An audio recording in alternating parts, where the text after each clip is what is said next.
This is perfect. Oh, that is incredible. I thought I wouldn't get the sun disk that quickly with that light. It was special. I'm going to walk down this way. If you want to come, you're welcome. Yeah. And if you want to find the readings we have, if you have a live connection, I do. so just Google daily readings. And if you want to add USCCB, it's fine, but it'll probably come up without it. And then you'll see where we're working with.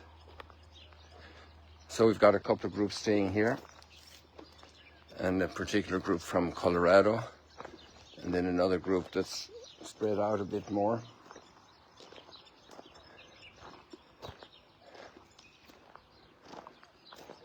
It's great to hear all the life, all the birds. Oh, that's what I was struck by this morning when I came out. Okay. This is going to be off screen, right? Oh yeah, I don't mind if I'm on screen. That's Okay, fine. you can say hello then.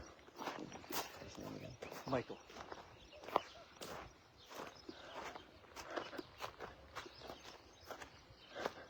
So did you get the reading? Did it come up for you? Yeah. Oh yeah, there you are. Yeah, and you just go to there. You have it right, exactly. No, this is a different one. What date is that? 14. So you need to press on to the next one. Just hit the arrow there. There you go. Yeah, because in Colorado right now it's still yesterday. That's what it is. Yeah. That's the reason.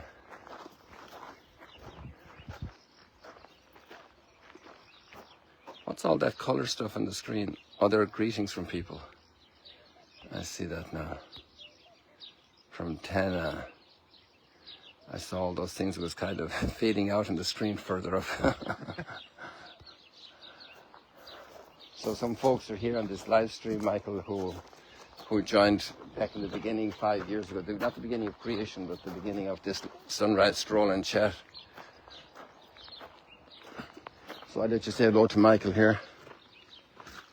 Hello, everybody. It's nice to be a part of your live stream today. Welcome, Michael. You're from Denver, right? I'm from Denver. Denver, Colorado. There's a lot of sunshine in Colorado, right? Oh, there is. Yeah, it's similar to here. You have 300 and something days of sunshine too. 300, that's what they say. 300, 320 or something. Yeah. Yeah. I heard that a few times. Some good friends of Magdala from Denver. So people look at that, the sky's getting better, the light's getting better there. And let's turn on the readings for ourselves here. So basically there's some very interesting little notes about the readings we can say today. Things that we can put together, fascinating things really. Kind of reflections, if you will, but kind of coincidentally as well. Paul's mission starts out in Antioch of Syria, and now we're in Antioch of Pisidia, which is in modern day Turkey. And then he's with a guy called Sergius Paulus before he goes up there. And it turns out that Sergio Paulus, the governor of Cyprus, where they were, his family is from that area. So there's been a very strong supposition that Paul actually got recommended by Sergius Paulus. You want to read an earlier spot in that chapter to capture the... I want to make sure I have the right way open here. Yeah, I don't, so I need to fix it now. Good, now I fixed that. So we're in chapter 13 of chapter 12 of the Acts of the Apostles. So that's when that chapter starts out with Paul leaving Antioch and going to Cyprus with Barnabas and John Mark. And then they do all of Cyprus, which is not too big. I was blessed to be there a couple of times and going to those spots of pilgrimage in the footsteps of Paul. And so then there's a very powerful incident with Paul in front of Sergius Paulus, where Paul has to deal with a magician, and Sergius Paulus is very convinced. And there are a few different theories that come out in interpretation about this, but the governor, which is a pretty important role in the Roman Empire, obviously it's an island, so maybe there are other places that are bigger and more important.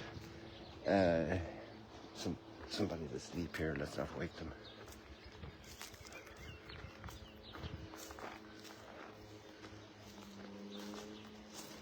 It's interesting to see a tent that's so low. It is. This is the Mississippi, Mike. Is it here? Yeah, we're crossing the Mississippi now. In the wintertime, it has more water flowing. And there's probably something still flowing there now, even though it's very unnoticeable. Does it flow differently at different times of the year? Well, it doesn't ever flow uphill. It always flows downhill. That's good to know. Yeah. No, but there is more rain, obviously, in the wintertime. Right now, we didn't have rain for, 6 weeks probably. We won't have rain in November normally. Like any decent rain. There were a couple of drops, actually, the day before yesterday. I even took off my umbrella. And all the ground got wet, but it was a short-lived thing. And we did have a downpour, I think, in June last year, but that was unusual.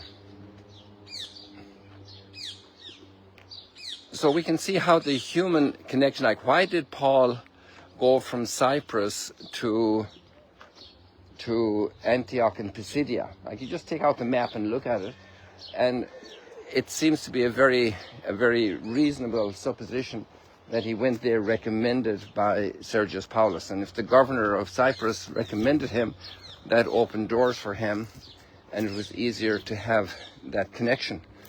And then again, the human element, he'll go first of all to the synagogues to speak and present the gospel message. And there's another little human element. John Mark leaves them. And Paul remembers that afterwards with a certain bit of a bad taste in his mouth. So there's a human element there where sometimes human relationships don't work out. We're tested, our patience is tested, and we're limited. And even those great men who are saints, who were carrying the gospel into Europe, across Europe for the beginning, they're also marked by human weakness. And that's something to take into account. We don't have perfect people in the church, and we're dealing with all these different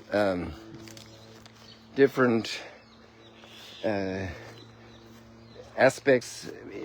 Everybody has a different strength, and then the question is how we deal with them and how we get over tensions and conflicts. Here we have another guy with his motorbike in his tent. It's also a very low tent. Sometimes tents are about twice as high that you can almost stand up inside them, right? And these are very compact tents, if you will. So it's just interesting to see that that we shouldn't be shocked and scared when we see people with a limitation. Maybe your pastor has some issue, temperamental issue or whatever, and we need to be able to bear the burden of each other. And the entire history of the church is marked by that, and in fact we could say the entire history of humanity. And then we have other aspects that are very interesting here, little reflections that we can see in the reading. So they go into on the Sabbath, they go into the synagogue. So it's interesting, you see that pattern of life that's a constant institutional practice. Sometimes people are against institutions, they want to do everything spontaneous. But there's a great value in the regular practice. And for us as Christians, that the development of Sunday, in our lives, a Sunday culture is so important. To gather as a community, to pray together, to read the scriptures. And again, if you notice the detail, they read the law, which is the Torah, which are the first 5 books of the Bible, and the prophets. And we know the Samaritans don't accept the prophets, that just deal with the 5 books of the first 5 books. And God's plan of redemption continues developing and unfolding. And there they're reading the law and the prophets. And then they have an exhortation, which is like a homily. And there we see the pattern that we continue to follow, that we didn't invent. Most of our life as Christians is received. It's received across the board, across the lines of history, and little by little we receive that heritage from generations before us. And there are a lot of things that also mark particular customs in particular countries and cultures, and that applies to us, each one of us in our own culture and our own practice, marked by historical events, marked by talent, marked by inspiration. and tested in time.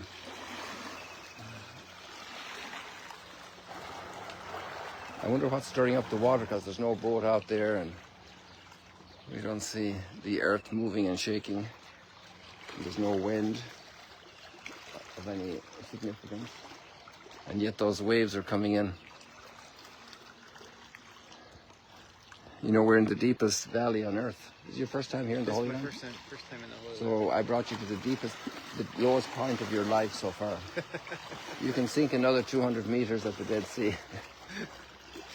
That'll be the next trip. Mm-hmm.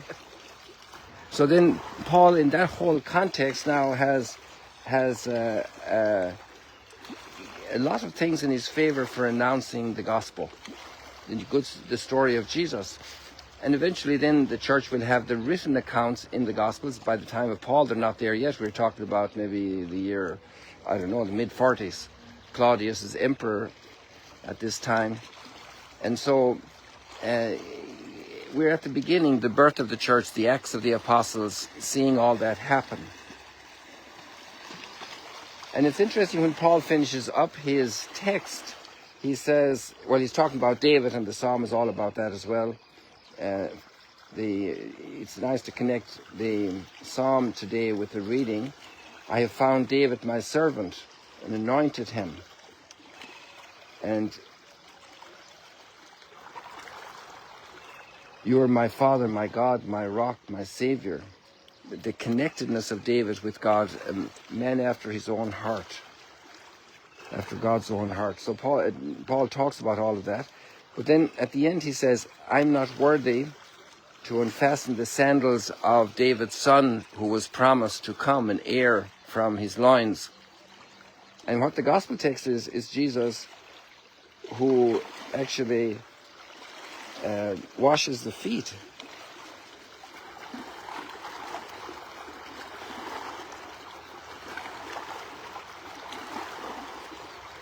When Jesus had washed the feet of the disciples. It opens there. The closing line of Paul and the opening line of the gospel have wonderful parallels. An invitation for us also to be ones who want to serve others, to choose the lower place, to choose the place of service and love. You want to say anything? What's it feel like to be here, Michael? I